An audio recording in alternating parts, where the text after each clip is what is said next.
ஒரு பெரிய கிராமம். அந்த கிராமத்தில் ஒரு பண்ணையார் வீடு. அதுதான் அந்த கிராமத்திலே பெரிய வீடு. ஒரு நாள் ஒரு திருடன் அந்த கிராமத்துக்கு வந்தான். சுற்றி பார்த்தான்.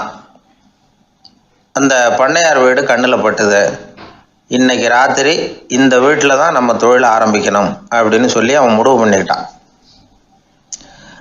ஏன்னா அதுதான் அந்த கிராமத்திலே கொஞ்சம் பெரிய வீடு. அங்கே தான் அவன் எதிர்பார்க்குறது ஏதாவது கிடைக்கும் அப்படிங்கிறது அவனுடைய முடிவு. நடு ராத்திரி அவன் மெதுவாக சுவர் ஏறி குதித்து அந்த பெரிய வீட்டுக்குள்ளே புகுந்தான். அங்கே போய் பார்த்தா முக்கியமான இடங்கள்ல எல்லாம் காவலுக்கு ஆள் நின்றுட்டு இருக்கிறாங்க ராத்திரி நேரத்தில். சரி, இந்த வீட்டில் நம்மால் திருட முடியாது அப்படின்னு முடிவு பண்ணிட்டு மெதுவாக வந்த வழியிலேயே திரும்பி வந்தான். அந்த சமயத்தில் காலில் ஏதோ தட்டுப்பட்டுது.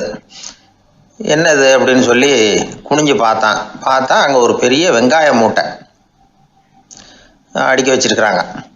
சரி, வந்ததுக்கு வெறுங்கையோடு திரும்ப வேண்டாமே அப்படின்னு சொல்லி கையில் இருந்த ஒரு பெரிய பை நிறைய அதை அள்ளி போட்டுக்கிட்டான். வெங்காயத்தை போட்டுக்கிட்டு புறப்படுற சமயத்தில் கப்புன்னு கழுத்தில் ஒரு கை வந்து விழுந்தது. ஆள் மாட்டிக்கிட்டான். அதாவது காவலாளிகள் அவனை பிடிச்சி வச்சுக்கிட்டாங்க. மறுநாள் காலையில் அந்த திருடனை பண்ணையார் முன்னாடி கொண்டுட்டு போய் நிறுத்தினாங்க. ஐயா, இந்த ஆள் ராத்திரி நம்ம வீட்டில் திருடுறதுக்காக வந்தான்.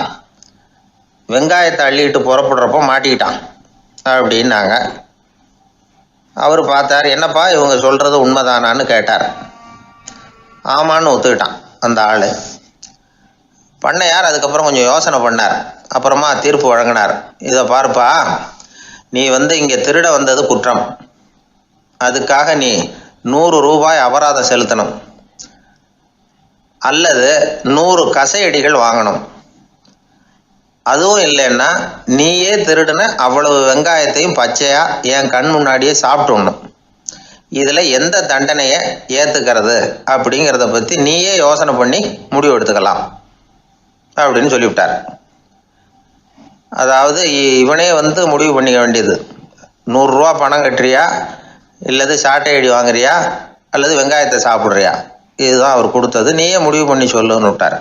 திருடன் கொஞ்சம் நேரம் யோசனை பண்ணி பார்த்தான். அவனுக்கு இருக்கிறதுலே ரொம்ப சுலபமாக தெரிஞ்சது இந்த வெங்காயத்தையே சாப்பிட்டுட்றேன்ட்டான். ஐயா, நான் இந்த வெங்காயத்தையே சாப்பிட்டுட்றேன், அதுதான் எனக்கு கொஞ்சம் சுலபமாக தெரியுதுன்னா சரின்னு விட்டார் பண்ணையார். அப்படியே எல்லாத்தையும் கொண்டு வந்து கொட்டினாங்க. ஒவ்வொன்றா எடுத்து சாப்பிட ஆரம்பித்தான். கொஞ்ச நேரம் சுவாரஸ்யமாக சாப்பிட்டான். அதுக்கப்புறம் வாய் எரிய ஆரம்பிச்சுட்டுது. கண்ணு ரெண்டும் செவந்து போச்சு. கண்ணில் இருந்து தார தாரையாக கண்ணீர் வழிய ஆரம்பிச்சுட்டுது. ஒரே எரிச்சல். அவனால் தாக்கு பிடிக்க முடியல. வெங்காயம் பாதி கூட தீரல. பார்த்தான், சரி இது நமக்கு சரிப்பட்டு வராது அப்படின்னு முடிவு பண்ணிட்டான். ஐயா, என்னை மன்னிச்சுக்கோங்க, இது என்னால் முடியாது போல இருக்கு, பேசாமல் எனக்கு 100 சாட்டை அடியாக கொடுத்துருங்க அப்படின்னா. அவரும் சரின்னார். சாட்டை அடி விழ ஆரம்பிச்சது. அதுவும் ஆரம்பத்தில் ஒரு மாதிரியாக இருந்தது. ஒரு 60 அடிகள் விழுற வரைக்கும் தாங்கினான். அதுக்கு மேலே அவனால் முடியல, தாக்கு பிடிக்க முடியல. ஐயா, என்னை மன்னிச்சுக்கோங்க அப்படின்னு மறுபடியும் பண்ணையார் காலில் விழுந்தான். ஐயா, இதுவும் எனக்கு சரிப்பட்டு வராது போல இருக்கு, பேசாமல் 100 ரூபா அபராதமே கட்டிவிடுறேன் அப்படின்னா. அதே மாதிரி பணத்தை எடுத்து கொடுத்துட்டு அவன் பாட்டுக்கு போனான். இப்படி ஒரு கதை உண்டு. இந்த கதையை உலக புகழ்பெற்ற மனோதத்துவ மேதை எம் ஸ்காட் பெக் ஒரு உதாரணமாக எடுத்து சொல்கிறார். எதுக்காக அவர் எடுத்து சொல்கிறாருன்னா, இந்த முடிவெடுக்கும் திறன் அப்படிங்கிறத விளக்கிறதுக்காக. வாழ்க்கையில் முடிவெடுக்கிற திறன் நம்ம ஒவ்வொருத்தருக்கும் ரொம்ப அவசியம். எந்த சந்தர்ப்பத்தில் எப்படி முடிவெடுக்கிறோம் அப்படிங்கிறத வச்சு தான் நம்ம வாழ்க்கை அமையும். எவ்வளவு தான் பணம் இருந்தாலும் சரி, எவ்வளவு தான் படிச்சிருந்தாலும் சரி, இந்த முடிவெடுக்கிற திறன் சரியா இல்லைன்னா வாழ்க்கையில் பல சறுக்கல்களை சந்திக்க வேண்டியிருக்கும். நாம் முடிவுகள் எடுத்தால் அந்த முடிவுகளால் ஏற்படக்கூடிய விளைவுகளுக்கு நாம் பொறுப்பு ஏற்க வேண்டி இருக்குமே அப்படிங்கிற பயத்தினால முடிவெடுக்கிற அதிகாரத்தை பல சமயங்களில் நாம் மற்றவங்களுக்கு தாரவாத்து கொடுத்துட்றோம். நாமே முடிவெடுக்கக்கூடிய திறமையை வளர்த்துக்கிறது தான் ரொம்ப முக்கியம். ஒருத்தர் சொன்னார், சார், சின்ன சின்ன பிரச்சனைகள்ல எல்லாம் எங்கள் வீட்டில் என் மனைவி முடிவு எடுக்க விட்டுருவேன், பெரிய பிரச்சனைகள்ல எல்லாம் நான் தான் முடிவெடுப்பேன் அப்படின்னார். பரவாயில்லையே அப்படின்னு சொல்லி சின்ன சின்ன பிரச்சனைகள்னா எதுங்க அப்படின்னு கேட்டேன். ஒன்றும் இல்லை, இந்த வீட்டு வருமானத்தை பெருக்கிறது எப்படி, வீட்டு செலவை சரி கட்டுறது எப்படி, வீட்டு செலவுக்கு வாங்கியிருக்கிற கடனை அடைக்கிறது எப்படி, இதெல்லாம் சின்ன சின்ன பிரச்சனைகள். என் மனைவி கிட்ட முடிவெடுக்கிற விஷயத்தை விட்டுருவேன்னார். பெரிய பிரச்சனை தான் நான் எடுத்துக்குவேன்னார். அப்படின்னா பெரிய பிரச்சனைன்னா எது சார் அப்படின்னு கேட்டேன். அது என்னென்னா, இந்த உலக பொருளாதாரத்தை மேம்படுத்துறது எப்படி, 21ஆம் நூற்றாண்டில் என்னென்ன சவால்களை சந்திக்க வேண்டியிருக்கும் உலகம், இதெல்லாம் நான் பார்த்துக்குவேன் அப்படின்னார். பாருங்க, இது பிரச்சனைகள்லேருந்து தப்பிக்கிற வழி.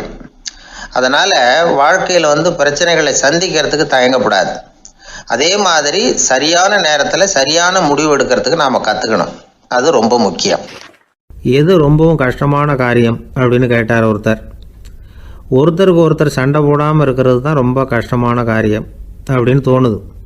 ஒரு நாட்டுக்கும் இன்னொரு நாட்டுக்கும் சண்டை, நாட்டுக்குள்ளேயே ஒரு குரூப்புக்கும் இன்னொரு குரூப்புக்கும் சண்டை.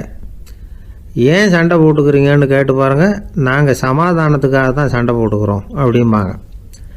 வாழறதுக்காக பிறந்த மனுஷன் லட்சியத்துக்காக உயிரை விட தயார் அப்படின்னு சொல்லிகிட்டு இருப்பான். அப்படி உயிரை விடுறவங்கள நாமளும் பாராட்டுவோம். ஆனால் ஒன்றுமில்லாத விஷயங்களுக்கெல்லாம் சண்டை போடுறவங்களெல்லாம், அப்படிப்பட்டவங்களையும் சரி உயிரை விடுறவங்களையும் சரி என்னென்னு சொல்கிறது, யுத்தங்களாலேயும் சண்டைகளாலேயும் நாம் அடையிறது என்னங்கிறது ஒரு பக்கம் இருக்கட்டும், இழக்கிறது என்ன தெரியுமா, ஏராளமான உயிர்கள். ரத்தம் சிந்துறதுக்கு நான் தயார் அப்படின்னு மார்தட்டி சொல்லலாம். ஆனால் ரத்தம் சிந்தினா உயிர் காத்துக்கிட்டு இருக்க தயார் இல்லை. அதாவது உயிர் நமக்காக காத்துக்கிட்டு இருக்க தயார் இல்லை. இழக்கிற ரத்தத்தை ஈடுகட்டினா தான் உயிரை காப்பாற்ற முடியும். அதனால் இது சம்மந்தமாக ஆராய்ச்சி செய்கிற கட்டாயம் ஏற்பட்டு போச்சு. அதோட விளைவாக புதுசாக ஒன்றை கண்டுபிடிச்சிருக்கிறாங்க. அதுதான் செயற்கை ரத்த பொடி. இப்போ இந்த திடீர் சாம்பார் பொடி, திடீர் ரசப்பொடி, திடீர் காப்பி பொடி இப்படிலாம் சொல்கிறோம்ல, அது மாதிரி இது திடீர் ரத்த பொடி. இஸ்ரேல் ஒரு சின்ன நாடு, மக்கள் தொகை குறைச்சல், அதோட போர்கள் வேறு. அதனால் காயம்பட்டவங்களை காப்பாற்றியே தீர வேண்டிய கட்டாயம். காப்பாற்றணும்னா ரத்த இழப்பை தடுக்கணும். அப்படின்னா உடனடியாக புது ரத்தம் செலுத்தி ஆகணும். திடீர்னு ரத்தம் வேணும்னா எங்கே போகிறது? அதுவும் கிடைக்கிற ரத்தம் சேர்கிற குரூப்பாக இருக்கணும். ஒரு வேடிக்கை பார்த்தீங்களா, நான் வேறு குரூப்பு நீ வேறு குரூப்புன்னு இவன் சண்டை போடுறான். இதில் அடிபட்டவனுக்கு ரத்தம் கொடுக்க போனால் அதுலேயும் அது வேறு வேறு குரூப்பாக இருக்குது. அது ரத்தமும் வேறு வேறு குரூப்புன்னு சொல்லிகிட்டு இருக்குது. எந்த குரூப்பு ரத்தம் வேணும், அது உடனடியாக கிடைக்கலன்னா என்ன பண்ணுறது? இப்படிப்பட்ட கஷ்டம்லாம் நமக்கு வந்துடுது. இதுக்காக தான் விஞ்ஞானிகள் இந்த ரத்த பொடியை கண்டுபிடிச்சிருக்கிறாங்க.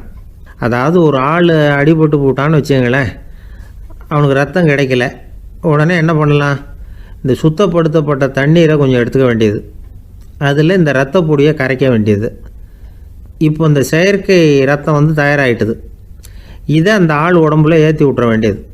இயற்கையாக நம்ம உடம்பில் இருக்கிற ரத்தம் என்னென்ன வேலை செய்யுதோ அதே வேலையை இதுவும் செய்யும். அதாவது ஆக்சிஜனை உடம்புல எல்லா இடத்துக்கும் எடுத்துகிட்டு போகுது.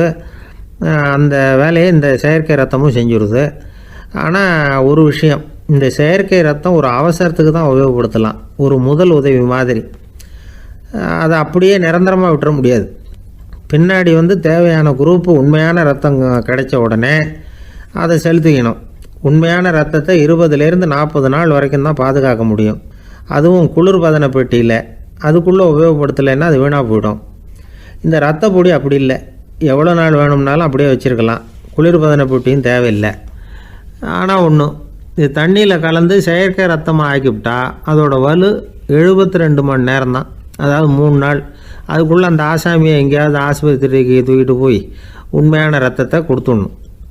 சண்டையில் அடிபடுறவங்க, சாலை விபத்தில் அடிபடுறவங்க, இவங்களுக்கெல்லாம் அவசரத்துக்கு கை கொடுத்து உதவுறது இந்த செயற்கை ரத்த பொடி. அதுக்கப்புறம் நாம் கொடுக்குற ரத்தம் தான் அவங்கள காப்பாற்றணும். இன்றைக்கி ரத்தத்தை தானமாக கொடுக்க தயாராக இருக்கிற நல்ல உள்ளங்கள் ஏராளம். எவ்வளவு ஆக்சிடெண்ட்டு, ஆப்ரேஷன், இதில் சம்மந்தப்பட்டவங்களை காப்பாற்றுறது நாம் தானமாக கொடுக்குற ரத்தம் தானே. ஒரு ஆக்சிடெண்ட்டு, ஒரு ஸ்கூட்டர் ஒரு ஆள் மேலே மோதி விட்டுது, பார்த்து வரக்கூடாதா அப்படின்னா அந்த ஆள், நீ தான் பார்த்து நடக்கணும், ஏன்னா 20 வருஷமாக நான் அந்த ஸ்கூட்டரை ஓட்டிகிட்டு இருக்கிறேன் அப்படின்னானா இவன். இதுக்கு அவன் சொன்னானா, நீ தான் பார்த்து ஓட்டணும், ஏன்னா 40 வருஷமாக நான் இப்படி நடந்துக்கிட்டு இருக்கிறேன் அப்படின்னானா. அந்த மரத்தின் உச்சியில் ஒரு பறவை கூடு, ஏதோ ஒரு பறவை கூடு கட்டியிருந்தது. அது என்ன பறவைன்னா ராஜாளி. ஒரு குரங்கு அந்த மரத்து கிளையில தாவி தாவி குதிச்சுக்கிட்டு இருந்தது. அப்போது இந்த கூட்டில் இருந்த முட்டை அது கண்ணில் போட்டுவிட்டுது. அதுக்கப்புறம் அது சும்மா இருக்குமா? விளையாட்டாக ஒரு முட்டையை எடுத்தது, மரத்தை விட்டு கீழே இறங்குச்சு. கீழே ஒரு குப்பை மேட்டில் ஒரு கோழி சில முட்டைகளை அது பாட்டுக்கு இட்டு வச்சிருந்தது. குரங்கு தன் கையில் இருந்த ராஜாளி பறவையோட முட்டையை அந்த கோழி முட்டைகளோட சேர்த்து போட்டுட்டு போயிட்டுது. கோழி வந்தது, பார்த்தது, அதுக்கு ஒன்றும் வித்தியாசம் புரியல. தன்னுடைய முட்டைகளோடு சேர்த்து அந்த ராஜாளி முட்டையையும் சேர்த்து அடைகாத்துது. கொஞ்ச நாளில் குஞ்சுகள்லாம் பொரிச்சுது, எல்லாம் முட்டையை விட்டு வெளியில் வந்தது. ராஜாளி பறவையோட குஞ்சு அந்த கோழி குஞ்சுகளோடவே சேர்ந்து வளர்ந்தது. மற்ற கோழி குஞ்சுகள் போலவே இதுவும் குப்பையை கிளறிச்சு புழு பூச்சிகளை சாப்பிட்டுது. காக்கைகள் தாக்கிறதுக்கு வந்ததுன்னா மற்ற கோழி குஞ்சுகள் மாதிரியே இதுவும் பயந்து போய் தாய் கோழியின் சிறகுகளுக்கு உள்ளே வந்து ஒளிஞ்சிக்கும். இப்படியே கொஞ்ச காலம் போச்சு. குஞ்சுகள்லாம் வளர்ந்து பெருசாகிட்டுது. சிலது சேவல்களாச்சு, சிலது கோழிகளாச்சு. அந்த ஒன்று மட்டும் ராஜாளி ஆச்சு. ஆனால் ஒரு விஷயம், தான் ஒரு ராஜாளிங்கிறது அந்த பறவைக்கு தெரியாது. தன்னையும் ஒரு கோழின்னே அது நினச்சிக்கிட்டு இருக்கு.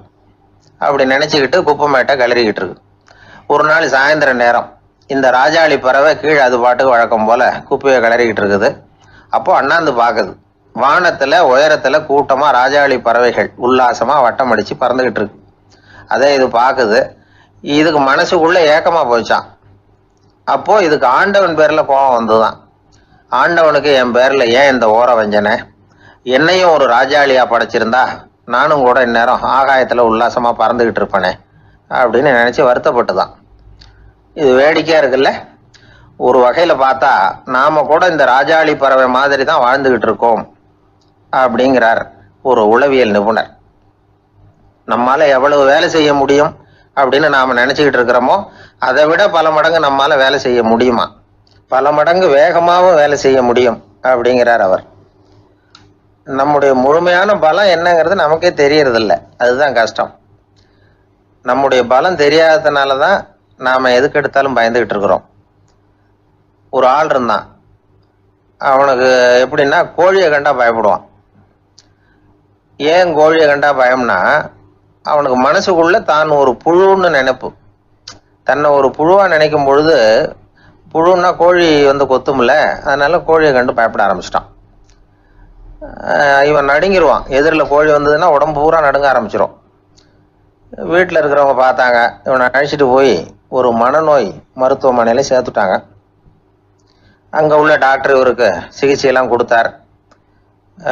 ஒரு வாரம் இவனை தங்க வச்சு வேண்டிய சிகிச்சையெல்லாம் கொடுத்து மன ரீதியாக அவனை மாற்றி, சரி இனிமேல் நீ வீட்டுக்கு போகலாம்னு சொல்லி அனுப்பி வச்சார். வீட்டுக்கு புறப்பட்டான். அப்போ சொன்னார், இதை பாருப்பா, நீ வீட்டுக்கு போகலாம், நேராக வீட்டுக்கு போ, நல்லா ஞாபகம் வச்சுக்கோ, இனிமேல் வந்து நீ ஒரு புழு கிடையாது, மனுஷன், தைரியமாக புறப்படு, போயிட்டு வா அப்படின்னு சொல்லி வழி அனுப்பி வச்சார். சரிங்க டாக்டர்னு சொல்லிவிட்டு இவன் புறப்பட்டு போனான். பாதி வழி போயிருப்பான். லேசாக நிமிர்ந்து பார்க்குறான், எதிரில் ஒரு கோழி வந்துக்கிட்டு இருக்கு. அது பாட்டுக்கு சாதாரணமாக நடந்து வந்துக்கிட்டு இருந்தது. அவ்வளவுதான், இவன் உடம்பு கிடுகிடுன்னு ஆட ஆரம்பிச்சுட்டுது. திரும்பி ஓடி வந்துட்டான். டாக்டர் கேட்டார், ஏன்ப்பா திரும்பி ஓடி வந்துட்டேன்னு. பாதி தூரம் போயிட்டேன் டாக்டர், எதிரில் ஒரு கோழி வந்துக்கிட்டு இருக்குது, அதான் பயமாக இருந்தது, வந்துட்டேன்னா. டாக்டருக்கு ஒரு மாதிரி ஆகிடுது. அவர் சொன்னார், இதை பாருப்பா, நான் தான் சொன்னேனே, நீ ஒரு புழு இல்லை, மனுஷன். இனிமேல் நீ புழு கிடையாது, நீ ஒரு மனுஷன். நீ ஒரு புழு இல்லைங்கிறது இன்னமும் உனக்கு புரியலையா அப்படின்னார் டாக்டர். நான் புழு இல்லைங்கிறது எனக்கு தெரிஞ்சுட்டுது டாக்டர், இது அந்த கோழிக்கு தெரியுமான்னு தெரியலையே அப்படின்னா. இவெல்லாம் எந்த காலத்தில் மாறுறது? அதனால் வாழ்க்கையில் வெற்றி பெறணும் அப்படின்னு நினைக்கிறவங்க யாராக இருந்தாலும் தன்னுடைய பலம் என்ன அப்படிங்கிறத முதல்ல புரிஞ்சுக்கணும். தன்னுடைய சக்தியை புரிஞ்சுக்கிட்டவன் வெற்றி பெறுவது நிச்சயம். மனித நேயம்ங்கிறத பற்றி சொல்லுவாங்க. மனித நேயம் ஏன்னா ஒரு கணவன் கணவனாக இருக்கணும், மனைவி மனைவியாக இருக்கணும். ஒரு மனுஷன் வந்து இன்றைக்கி வந்து மனிதனாக இல்லை, மனித நேயம் குறைஞ்சி போச்சு. இது குடும்ப உறவுகள்லாம் ரொம்ப மாறி போச்சுன்னு சொல்லலாம். இப்போ நாகரிகத்தில் அப்படி தான் இருக்குது. ஒரு இதில் ஒருத்தன் என்ன பண்ணியிருக்கிறான், ஒரு சின்ன பையனை கொண்டு வந்தானா. ஒரு சின்ன பையன் பக்கத்தில் இருக்கான். ஒரு பெரியவர் கேட்டிருக்கார், யாரப்பா அந்த பையன் அப்படின்னு கேட்டிருக்கார். இவன் சொன்னான்னா, இந்த பையன் எனக்கு தூரத்து உறவுன்னு இருக்கான். சரி, தூரத்து உறவுன்னா எப்படி அப்படின்னு கேட்டிருக்கான். இந்த பையன் எங்கள் அப்பாவுக்கு 8வது புள்ள அப்படின்னானா. கூட பிறந்தவனே அவ்வளோ தூரமாக போயிட்டான், 8ஆவதாக பிறந்தான். அப்படி இருக்கு குடும்ப உறவுகள்ங்கிறது. மனுஷனுக்கு வந்து வேல்யூ விஞ்ஞானம் எப்படி போட்டிருக்குன்னா, ஒரு மனித உடம்பில் இருக்கிற கால்சியத்தை மட்டும் தனியாக எடுத்தால் ஒரு சின்ன ரூமுக்கு வெள்ளை அடிக்கலாமா. ஒரு மனுஷ உடம்புல இருக்கிற பாஸ்பரஸை மட்டும் தனியாக எடுத்தால் ஒரு 40 நெருப்பு குச்சி தயார் பண்ணலாம். ஒரு மனுஷ உடம்புல இருக்கிற இந்த கொழுப்பு சத்தை மட்டும் தனியாக எடுத்தால் ஒரு 7 சோப்பு கட்டி தயார் பண்ணலாம். அது மாதிரி ஒரு மனுஷ உடம்புல இருக்கிற இரும்பு சத்தை மட்டும் தனியாக எடுத்தால் ஒரு 2 அங்குல ஆணி 2 செய்யலாம். இவ்வளவுக்கும் விலை போட்டால் 42 ரூபா 50 காசு. இதுதான் மனுஷனுக்கு விஞ்ஞானம் போட்டிருக்கிற விலை. அது எப்போ அது ஒசரும்னா அவன் மனுஷனாக இருக்கிற வரைக்கும் இருக்கிறப்ப தான். அதுவும் செத்து போனால் அதுவும் கிடையாது, செத்து போனால் அதுவும் குறைஞ்சிரும். மிருகங்களுக்கெல்லாம் அப்படி இல்லை, செத்ததுக்கு அப்புறம் விலை கூடும். அங்கெல்லாம் எல்லா ஊர்லேயும் பார்த்திங்கன்னா உயிர் கோழி 50 ரூபா, உரிச்ச கோழி 60 ரூபான்னு போட்டிருக்கோம். செத்ததுக்கு அப்புறம் 10 ரூபா அதிகம். மனுஷனை வந்து நீ உயிர் மனுஷன் 42 ரூபா 50 காசு, செத்ததுக்கு அப்புறம் 52 ரூபான்னா நீயே வச்சுக்கிடாது, எனக்கு இது கண்டு போடும். அவன் வந்து எப்போ அவனுக்கு வேல்யூ கூடும்னா மனிதனாக வாழும்பொழுது தான் வேல்யூ கூடும். குடும்பத்தில் வந்து அந்த பாசத்தோடு வாழணும்னு கடவுள்கிட்ட கேட்டு சொன்னாங்களே, அதுதான் இந்த சமூகங்கிறதும் ஒரு பெரிய குடும்பம்தான். அதனால தான் இந்த நாட்டுக்கு உள்ள பெருமையை எல்லாரும் ஒற்றுமையாக இருந்தால் எதையும் சாதிக்கலாம்ங்கிறது தான் இந்த நாட்டுக்கு உள்ள பெருமை. அப்படி நிரூபித்தோம். அதனால் சமூகங்கிறதும் ஒரு குடும்பம் மாதிரி இருக்கிறது தான் பெருசு. இப்போ சில இதெல்லாம் இப்போ ஜாதி மத வேறுபாடெல்லாம் வந்து நம்முடைய முன்னேற்றத்தை வந்து தடுக்கும். விலங்குகள் வந்து நம்மளோட மேலானது. அதான் ஒரு ஊரில் ஒரு சிவன் கோயில் இருந்து தான், சிவன் கோயிலில் அந்த புறாவெல்லாம் வளர்ந்துக்கிட்டு இருந்திருக்கு. அந்த மாடத்தில், சிவன் கோயில் மாடத்தில் புறாவெல்லாம் குடியிருந்திருக்கு. உடனே அதுக்கு கும்பாபிஷேகம் பண்ணுறதுக்காக ஊரில் திட்டம் போட்டாங்க. சிவன் கோயிலுக்கு வெள்ளடிக்க ஆரம்பித்தாங்க. வர்ணம் பூச ஆரம்பித்ததும் அதுக்கு சாரம் கட்டுவாங்கல்ல, அந்த குச்சியெல்லாம் வச்சு சாரம் கட்டுவாங்க. உடனே இந்த புறாவெல்லாம் என்ன பண்ணிச்சான், இனிமேல் நம்ம இங்கே வெள்ளை அடிக்கிறாங்க, கும்பாபிஷேகம் வருது, நம்ம இங்கே குடியிருக்க முடியாது, எதிர்த்தாப்புல எங்கே போகலான்னு பார்த்துருக்கு. இந்த உயரம் கோபுரத்தில் இருந்த புறாவெல்லாம் எதிர்த்தாப்புல ஒரு மாதா கோயில் இருந்திருக்கு, சர்ச்சு. அங்கே சில மாடங்களில் புறாவெல்லாம் இருக்குது, சில மாடம் இருக்குது. உடனே நம்மளாம் அங்கே போய்டும் கொஞ்சம் காலத்துக்குன்னு எல்லாம் புறப்பட்டு இந்த மாதா கோயிலுக்கு போயிடுது. அங்கே போனால் அங்கே இருக்கிற புறாவோடு சேர்ந்து இதுவும் குடியிருந்துட்டுருக்கு. கொஞ்ச நாள் என்னாச்சு, அங்கே கிறிஸ்மஸ் வந்துட்டுது. கிறிஸ்மஸ் வந்ததும் சரி இங்கேயும் வெள்ளடிக்க ஆரம்பிக்கிறாங்க. நம்ம மறுபடியும் எங்கடா போகிறதுன்னு பார்த்தா அங்கே இருக்கிற புறாவோட சேர்ந்து இதுவும் சேர்ந்து நேராக ஒரு பள்ளிவாசல் இருந்தது. எதுக்கு அங்கே இருக்கிற மாடத்தில் போய் அங்கே குடியேறிட்டுது எல்லாம். அங்கே போனால் அங்கே ரமலான் மாதம் வந்து ரம்ஜானுக்காக அதையும் புதுப்பிக்க ஆரம்பித்தாங்க. இது என்ன பண்ணுறதுன்னு சொல்லி இந்த 3 செட்டு புறாவும் சேர்ந்து என்ன பண்ணிச்சு, எங்கே போகலான்னு பார்த்தா மறுபடியும் அதுக்குள்ளே இந்த சிவன் கோயிலில் கும்பாபிஷேகம் முடிஞ்சிருக்கு. அங்கே போடுவோம் எல்லாருன்னு சொல்லி எல்லா புறாவும் அந்த சிவன் கோயிலுக்கு வந்துட்டுது. அங்கே போய் மாடத்தில் அதை குடியிருந்துட்டுது. அப்போ திடீர்னு ஒரு நாள் பார்த்தா ஒரே கலவரம் பூமியில் எல்லாம் ஒருத்தன் அருவாளை தூக்கிட்டு நிற்கிறான், குச்சி எடுத்து ஒருத்தனை சுட்டுக்கிறான். ஒரே கலவரம், சத்தம், ஒரே மத கலவரம் வந்துட்டுது ஊரில். அப்போது புறாவெல்லாம் மாடத்தில் இருந்துக்கிட்டு ஒரு குஞ்சு புறா அவங்க அம்மாட்ட கேட்டு தான், இது என்ன இந்த மனுஷனுக்கு என்னாச்சு, அவன் கத்தியை தூக்கிட்டு நிற்கிறானே அப்படின்னு கேட்டு தான். ஒரு குஞ்சு புறா அவங்க அம்மாட்ட கேட்டு தான், அம்மா புறா. இப்போ அம்மா அந்த புறா சொல்லித்தான், மனுஷனுக்கு இப்போ மதம் பிடிச்சிருக்கு, அதான் கத்தியை தூக்கிட்டு நிற்கிறான் அப்படின்ருக்கு. இப்போ நமக்கெல்லாம் பிடிக்கலையே அப்படின்னு தான். அப்போ அந்த புறா சொல்லித்தான், அந்த பாருமா, நாம் வந்து இந்த சிவன் கோயிலில் இருந்தாலும் நமக்கு புறான்னு தான் பேர், இந்த மாதா கோயிலுக்கு போனாலும் நமக்கு புறான்னு தான் பேர், பள்ளிவாசலுக்கு போனாலும் நமக்கு புறான்னு தான் பேர். அந்த மனுஷன் அப்படி இல்லை. அவன் இங்கே இருக்கிற வரைக்கும் இந்துன்னு சொல்லுவான், அங்கே மாதா கோயில் இருந்தான்னா கிறிஸ்தவன்னு சொல்லுவான், பள்ளிவாசலில் இருந்தான்னா முஸ்லீம்னு சொல்லுவான். அப்போ குஞ்சு புறா அது என்ன இப்படி பண்ணுறாங்க மனுஷங்க, இப்போ அவங்கள விட நம்ம வசதி போல் இருக்க, நம்ம தேவலாம் போல் இருக்க அப்படின்னு தான் அந்த குஞ்சு புறா. அப்போ அந்த தாய் புறா சொல்லித்தான், உண்மைதான், அதனால தான் நம்ம மேலான இடத்துல இருக்கிறோம், அவன் கீழே நிற்கிறான் என்னமோ அப்படின்னு சொல்லித்தான். இதுதான் அந்த குடும்பம்ங்கிறது, சமுதாயம்ங்கிறது ஒரு பெரிய குடும்பம். அது இந்த புறாக்கிட்டேருந்து மனுஷன் கற்றுக்க வேண்டியிருக்கு. அப்படி இருக்குது இன்றைக்கி மனுஷனுடைய நிலைமை. அதை வந்து புரிஞ்சுக்கணும். அப்படி தான் ஒவ்வொரு இதுலேயும் நாம் வந்து நடந்து கொள்ள வேண்டியிருக்குது. மிருகங்கள்டேருந்து கற்றுக்கிற வாய்ப்பெல்லாம் இருக்குது. அளவுக்கு மிஞ்சினால் அமிர்தமும் நஞ்சு அப்படின்னு சொல்லுவாங்க. அது உண்மைதான். ஒருத்தருக்கு அளவுக்கு மீறிய புகழ் வந்துட்டுதுன்னு வச்சுங்க, அது கூட ஆபத்தாக போயிடுறது உண்டு. பழங்காலத்துல எல்லாம் கிரேக்க தேசத்தில் ஒரு பழக்கம் உண்டாம்.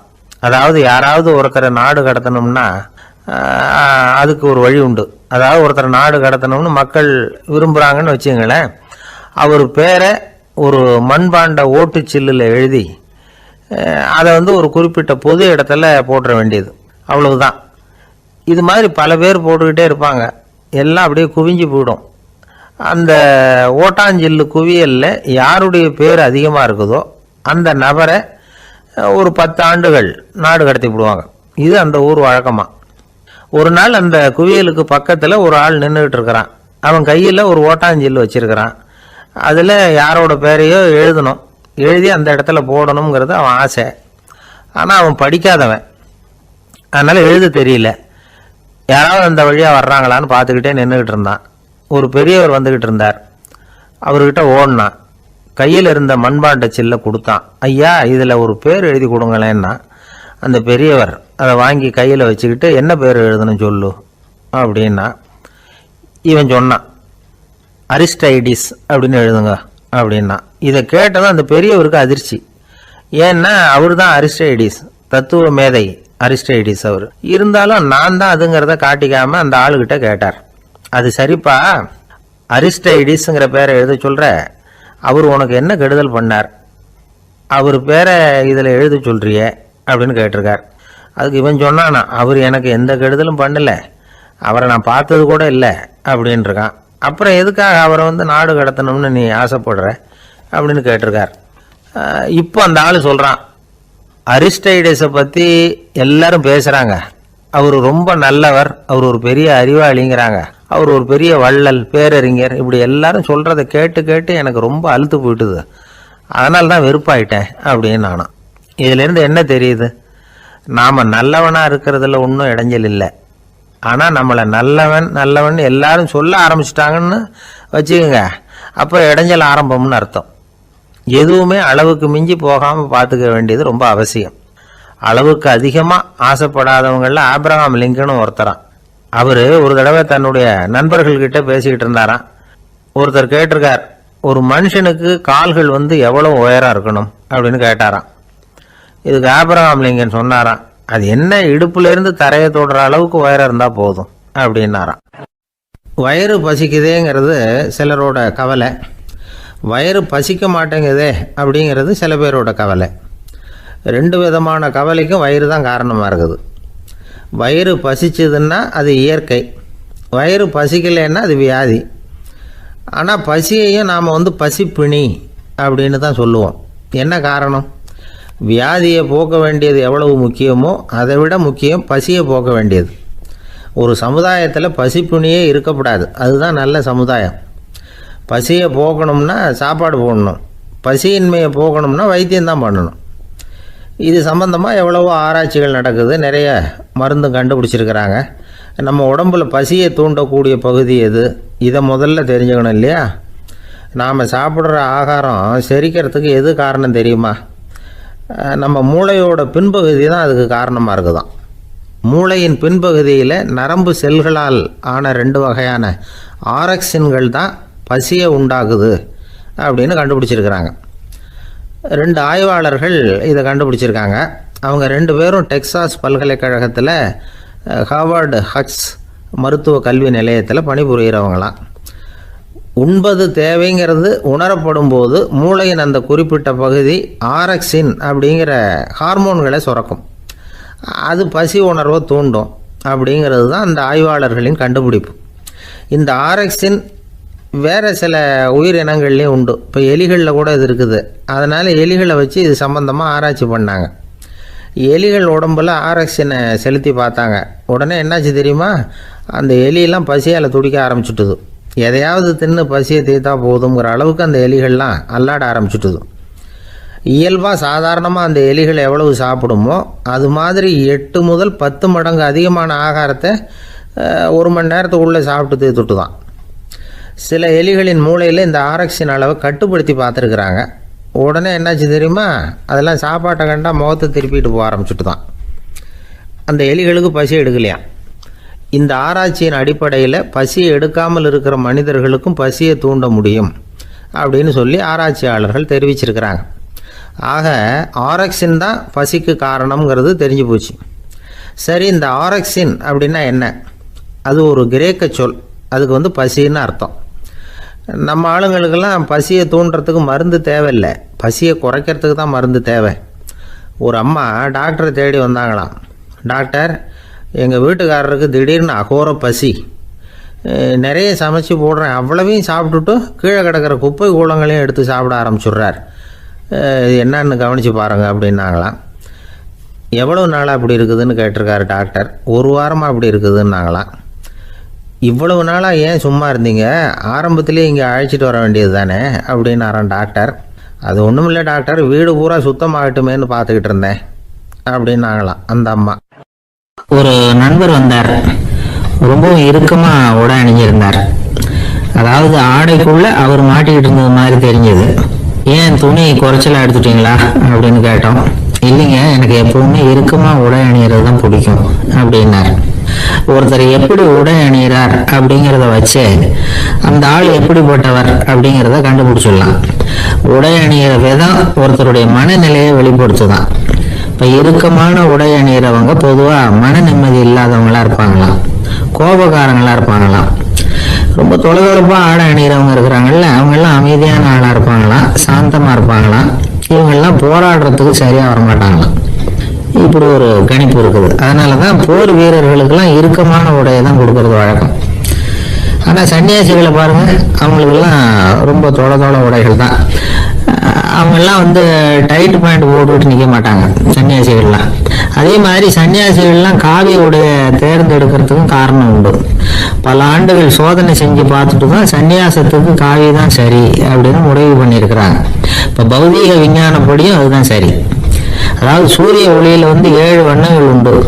ஒரு பொருள் மேலே அது விழும்போது அந்த பொருள் நமக்கு சிவப்பா தெரிஞ்சதுன்னா அந்த பொருள் சிவப்பை தவிர மற்ற எல்லா நிற கதிர்களையும் உள்வாங்கிக்கிட்டு சிவப்பு நிறத்தை மட்டும் வெளியில் விடுது, அதாவது விலக்கி விடுது.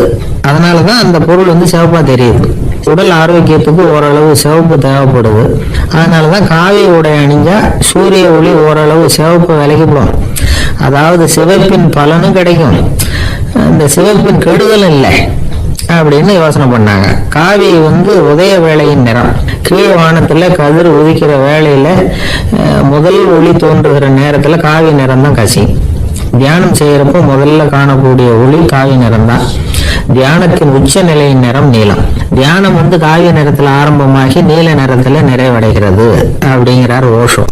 நீலம் தியான சிகரம், காவி தியான ஆரம்ப குறியீடு, ஒரு சன்னியாசியின் ஆரம்ப தரிசனம் அப்படிங்கிறார் அவர். ஒருத்தர் நாள் பூரா காவி உடைய அணிஞ்சிருந்தா அந்த நிறம் அவருக்கு தியானத்தை பற்றிய நினைவை ஊட்டிக்கிட்டே இருக்கும். இப்படியே ஆடைக்கும் தியானத்துக்கும் இடையில ஒரு தொடர் ஏற்படுது. ஒரு துறவியின் உள்ளார்ந்த பண்பா அது மாறுது. கடை வீதியில ஒரு பொருள் வாங்க போறோம், அது மறந்துடக்கூடாதுங்கிறதுக்காக ஞாபகம் முடிச்சு போட்டுக்கிறோம். அந்த முடிச்சுக்கும் பொருளுக்கும் தொடர்பு இல்லை. ஆனா கடை வீதிக்கு போன உடனே அந்த முடிச்சு அந்த பொருளை ஞாபகப்படுத்துது. அதாவது அந்த முடிச்சு ஒரு தொடர்பு அம்சமா அமையுது. அது மாதிரிதான் காவி உடையும். ஒரு துறவி நடக்கும்பொழுது, சாப்பிடும்பொழுது, குளிக்கும் பொழுது அவருடைய காவி உடை அவருக்கு ஞாபகப்படுத்திக்கிட்டே இருக்கும்.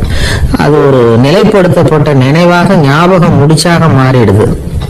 காவி ஆடை இல்லைன்னா ஒருத்தரால துறவியாக முடியாதுன்னு அர்த்தம் இல்லை.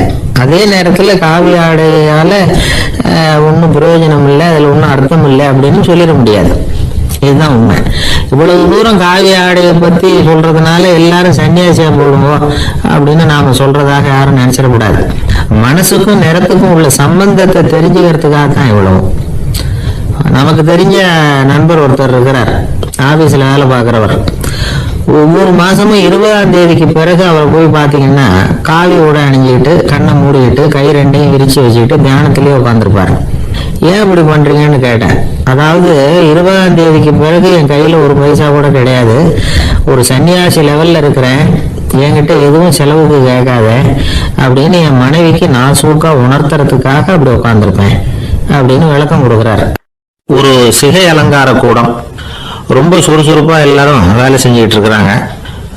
முடி வெட்டிக்க வந்திருக்கிறவங்க நிறைய பேர், எல்லாரும் வரிசையா உட்காந்துருக்கிறாங்க. அந்த சமயத்துல திடீர்னு கதவை திறந்துக்கிட்டு ஒருத்தர் உள்ள வர்றாரு. அவரு ஒரு பெரிய மனிதர், அவரும் முடி வெட்டிக்கிறதுக்காக தான் உள்ள வந்திருக்கிறாரு. அவரை பார்த்த உடனே அங்க வரிசையில உட்காந்துருந்தவங்க எல்லாரும் எழுந்திரிச்சு அவர்கிட்ட வந்துட்டாங்க. அவரை சுத்தி நின்றுட்டாங்க. எப்படி இருக்கிறீங்க, நல்லா இருக்கீங்களா அப்படின்னு விசாரிக்க ஆரம்பிச்சுட்டாங்க. எல்லாம் முடிஞ்சதும் வந்தவர் கேட்டார், வரிசையில கடைசியா இருக்கிறவர் யார் அப்படின்னு கேட்டார். ஏன்னு கேட்டாங்க. நான் அதுக்கு அடுத்தபடியாக உட்காரணும், அதுக்காக தான் கேட்குறேன் அப்படின்னார்.